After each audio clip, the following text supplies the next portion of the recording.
Salut, j'espère que tu vas bien. Aujourd'hui, on va voir comment gagner de l'argent sur Internet en 2025, 2026, 2027 et au-delà. Il y a des opportunités à saisir. Il y a un océan bleu, il n'y a pas beaucoup de concurrence. Le monde s'est chamboulé ces dernières années avec l'arrivée de l'intelligence artificielle. Ça ouvre plein de portes et c'est ce qu'on va voir aujourd'hui. Je vais te donner quelques idées de business rapides à lancer. Désolé, je suis un petit peu enrhumé. Mais des choses que tu peux lancer rapidement. Il va y avoir quelques compétences à développer. Mais vraiment, c'est des compétences. Voilà, c'est maintenant en fait. C'est comme dans les années 2000 où les premiers mecs, les premières personnes qui ont commencé à apprendre à coder, c'est celles qui après ont eu des gros effets de levier, ont pu lancer des projets vraiment intéressants. Et aujourd'hui, on est un petit peu aussi on est dans une nouvelle ère et l'automatisation, l'intelligence artificielle, ça permet de faire énormément de choses. Et toutes les personnes qui aujourd'hui commencent à développer ces compétences, qui sont pas si difficiles que ça. Faut investir un petit peu de sous, c'est pas énormément. On a tous un petit abonnement à ChatGPT, un petit abonnement à 20 €. Avec N8N en gratuit, tu peux faire plein de trucs.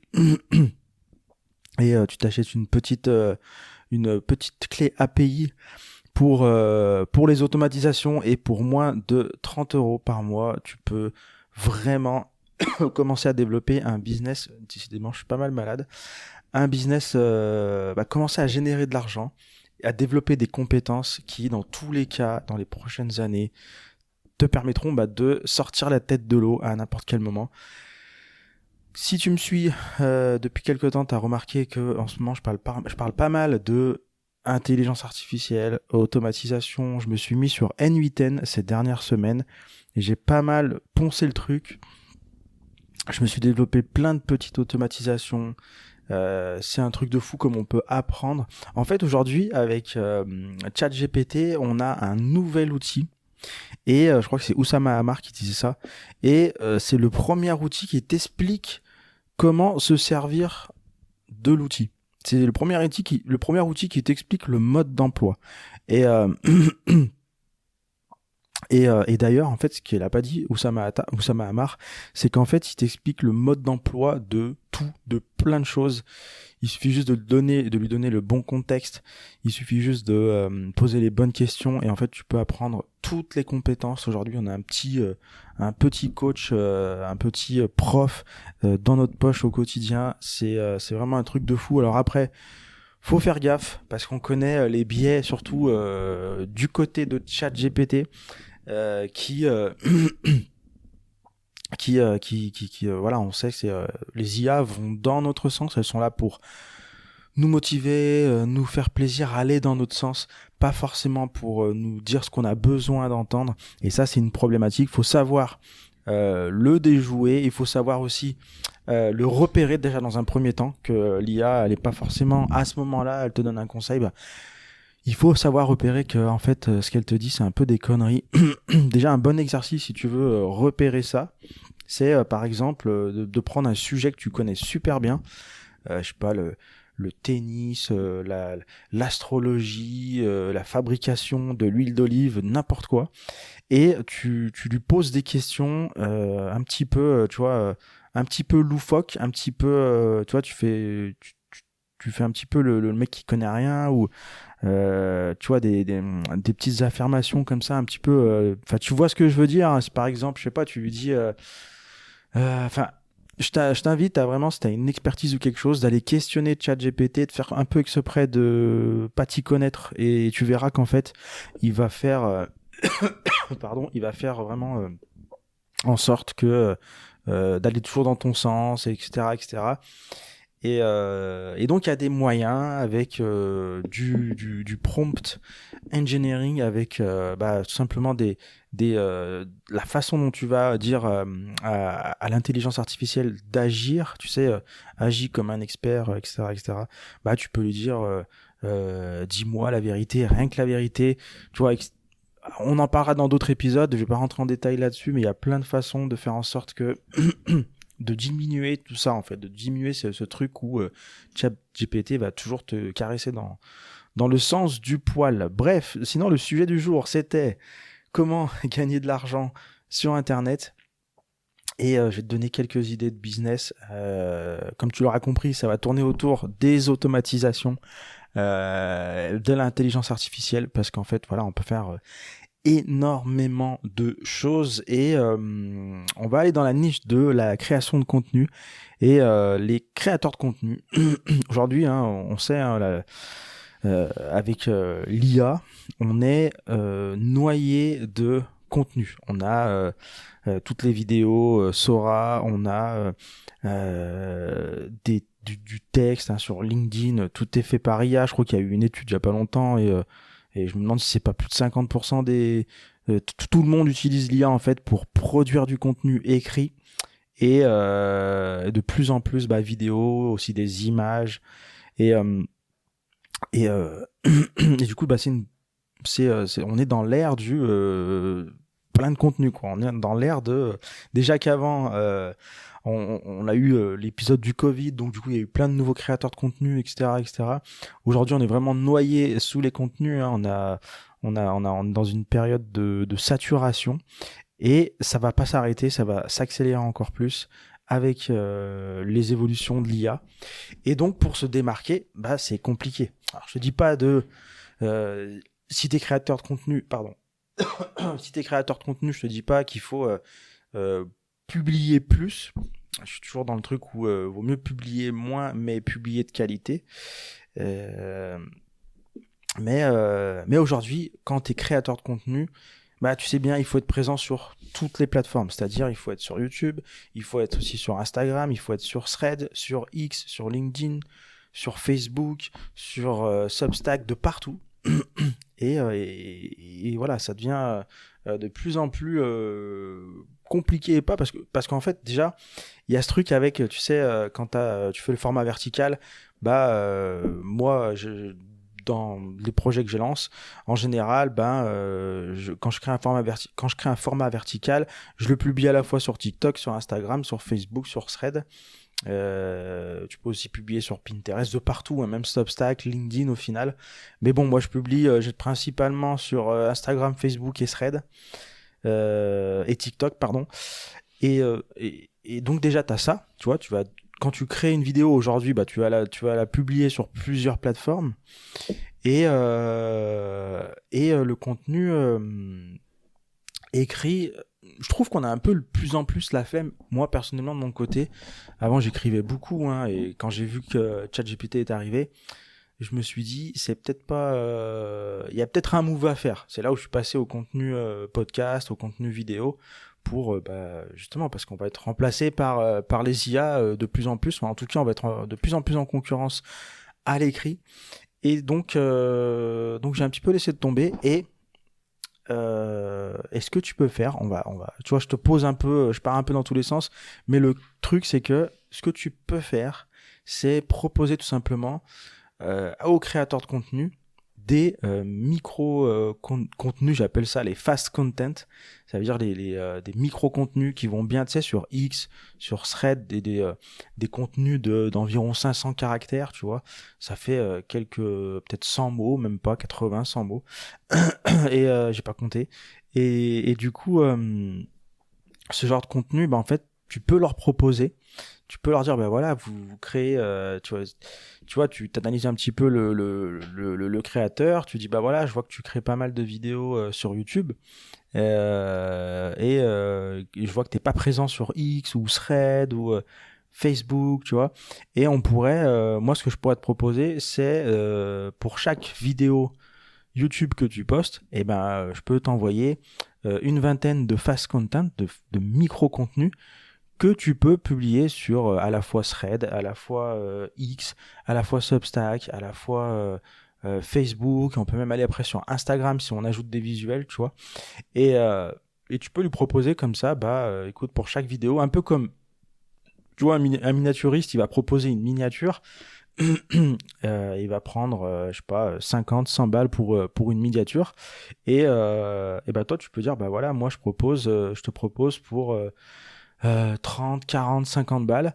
À chaque vidéo que tu postes, une vingtaine de micro-contenus à publier sur tes réseaux sociaux. Et en plus, l'avantage, c'est que ces micro-contenus, ils sont en rapport avec ta dernière vidéo. Donc les gens que tu vas, qui vont te découvrir avec ces micro-contenus, quand ils vont aller voir ta dernière vidéo, ils vont être forcément intéressés par le sujet, parce que c'est comme ça qu'ils t'ont découvert en fait.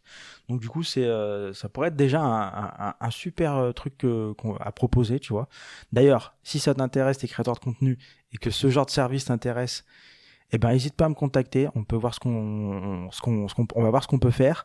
Et voilà. Et aussi à ça, tu peux rajouter après création d'articles, SEO. Tu vois, en fait, tout ça se fait en créant des automatisations sur N8N. C'est-à-dire que tu vas automatiquement récupérer le transcript de la vidéo, et tu vas utiliser ce transcript pour créer du contenu, des micro-contenus. Tu pourrais même donc créer des articles de blog, des newsletters. Tu vois, en fait, il y aurait plein de trucs à faire. Tu peux partir sur du micro-contenu pour commencer, et après avoir des upsells où tu vas dire, voilà, si tu veux un article SEO en plus pour ton blog de ta vidéo, ça coûterait tant en plus. Si tu veux un mail pour ta newsletter, pareil, ça coûterait tant en plus. Et en fait, tout ça, tu peux le faire avec des automatisations et proposer tout un panel de services à proposer comme ça. Voilà, en fait, tu vois, c'était vraiment cette idée là que je voulais partager. Je trouve que c'est vraiment intéressant de se dire qu'aujourd'hui, on a des outils comme ça qui nous permettent d'avoir de créer avec avec peu d'efforts, parce que finalement c'est un effort que tu vas fournir une fois. C'est-à-dire que il faut apprendre à utiliser ces outils N8N, l'intelligence artificielle, prompter l'intelligence artificielle, il faut apprendre à mettre en place, à utiliser des API, à mettre en place tout ça sur N8N, à débugger le truc. Tu vois, il y a quand même une petite barrière à l'entrée, mais qui vraiment se fait de plus en plus minime. Et je pense qu'avec les années à venir, ça va être encore, la barrière va encore se baisser. De toute façon, on le voit ces dernières années. N8N, le logiciel qui permet justement de faire ça, c'est de plus en plus simple à utiliser. Il y a de plus en plus d'options. Il y a aussi au niveau des intelligences artificielles, elles sont de plus en plus performantes, donc elles peuvent t'aider de plus en plus à utiliser, configurer, apprendre ces outils, débugger ces outils. Pardon. Et donc voilà. Et c'est maintenant que ça se passe. En fait, on est dans l'ère où il faut taper dedans, en fait. Tu vois, il n'y a plus de réflexion. Bien sûr, il faut avoir de la réflexion, mais vraiment, ceux qui passent à l'action, ceux qui mettent les mains dans le cambouis, c'est ceux qui vont sortir la tête de l'eau ces prochaines années, parce qu'il va y avoir pas mal de changements avec tout ça. Et donc ça, c'était une bonne idée de business à lancer comme ça. Des business comme ça, il y en a plein d'autres. Tu pourrais aussi faire de l'affiliation. Par exemple, tu pourrais automatiser, tu vois, en gros, l'affiliation, c'est promouvoir le produit d'autres personnes pour en échange d'un revenu. En fait, en gros, si tu as un pote qui s'appelle, je sais pas, Paul, et si ton ami Paul vend une formation à 200 € et que toi, tu arrives à lui trouver des clients, et que les clients utilisent un code promo qui fait que Paul va savoir que c'est un client qui vient de grâce à toi, il va te donner sur les 100 €, il va te donner peut-être 40, 50, 60 €. Et comme ça, tu vas pouvoir gagner de l'argent en affiliation sans les problèmes, tu vois, sans gérer les clients, sans rien du tout. Juste, voilà, tu es un apporteur d'affaires et tu gagnes de l'argent. Et en fait, ça, on pourrait aussi l'automatiser. Tu pourrais créer un compte, je sais pas, qui est par exemple niché sur une niche, je sais pas, sur le café par exemple. C'est pas le meilleur exemple, mais en gros, tu pourrais créer un compte qui est niché et créer une automatisation sur N8N. Et en fait, cette automatisation, elle va tous les jours, par exemple, aller voir les dernières actualités sur cette niche et créer des micro-contenus sur l'actualité. Et quand tu crées des contenus sur l'actualité, naturellement, tu génères du trafic, de l'attention. Et dans ces micro-contenus, tu insères tes liens d'affiliation, tes liens de promotion, et ça en automatique. Et tous les jours, tu publies, et tu publies des liens aussi, des portes qui amènent vers des produits que tu promouvois, et tu vas pouvoir faire comme ça aussi générer de l'argent en automatique. Tu vois, des idées comme ça, il y en a plein. Même l'autre jour, je suis tombé sur cette idée là qui est vraiment, je sais pas, un gars sur TikTok qui parlait de ça, et je trouvais ça vraiment smart. Et en gros, sa stratégie, c'était ce que tu peux faire, c'est aussi, tu sais, dans ChatGPT, t'as les GPT, tu vois, c'est les GPTs, c'est c'est des mini LLM, on va dire, où tu peux ajouter, tu sais, des documents, des PDF, etc. Et tu peux ajouter aussi un prompt système qui fait que tu vas à la racine du LLM, en gros, hein, je te la fais simple, tu vas aller lui donner un rôle et lui faire un prompt vraiment solide.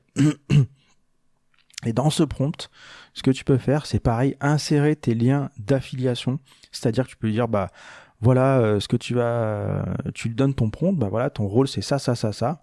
Et ton objectif, c'est d'essayer de convaincre l'utilisateur, celui qui va utiliser le GPTs, de acheter ce produit. Et bam, tu mets ton lien d'affiliation. Et comme ça, le GPTs, il va promouvoir aussi en automatique tes liens d'affiliation. C'est vrai que c'est plus compliqué de avoir de la visibilité sur un GPTs aujourd'hui.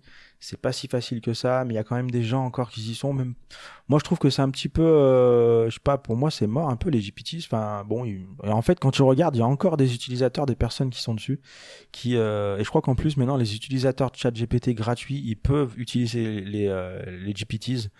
Donc vraiment, ça ouvre la porte à tout le monde. Et tu vois, ça aussi, c'est encore une nouvelle idée grâce à l'intelligence artificielle. Tu vois, il n'y a même pas besoin de mettre les mains dans le cambouis avec N8N. Tu as juste à créer un GPT, c'est hyper facile. Un GPT assez spécialisé, t'en crées plein comme ça à l'appel. Et tu les balances sur le GPT's Store, je sais plus comment ça s'appelle. Tu les rends publics. Et les personnes comme ça, naturellement, elles peuvent être confrontées à tes liens d'affiliation. Comme tu peux voir, il y a plein d'opportunités, il y a plein de trucs. Tu peux aussi créer des applications maintenant avec Lovable, j'ai oublié l'autre nom, mais tu vois, t'as même pas c'est un truc de fou aujourd'hui tout ce qu'on peut faire avec toutes ces nouvelles opportunités. D'ailleurs, si t'as des idées d'opportunités, n'hésite pas à les mettre en commentaire. Voilà, sur ce, je pense que je t'ai tout dit, je t'ai donné énormément de valeur, hein. Je pense que, tu vois, voilà, il y a pas beaucoup de personnes qui écoutent ce podcast, hein, quand tu regardes les épisodes. Bon, il y en a je suis un peu partout, hein, je suis pas que sur YouTube, ni que sur Substack, mais voilà, c'est que il y a à peine une dizaine de vues sur mes épisodes aujourd'hui. Du coup, je me suis dit, bon, les seules personnes qui m'écoutent, je vais leur apporter un maximum de valeur. C'est aussi pour vous remercier de m'écouter et pour aussi vous apporter de la valeur et pour pas que vous ayez, voilà, j'espère que vous n'avez pas le sentiment de perdre votre temps en écoutant mes podcasts et et pensez à partager, pensez à vous abonner. Je vais vous apporter un maximum de valeur et sur ce, on se retrouve dans un prochain épisode. Salut.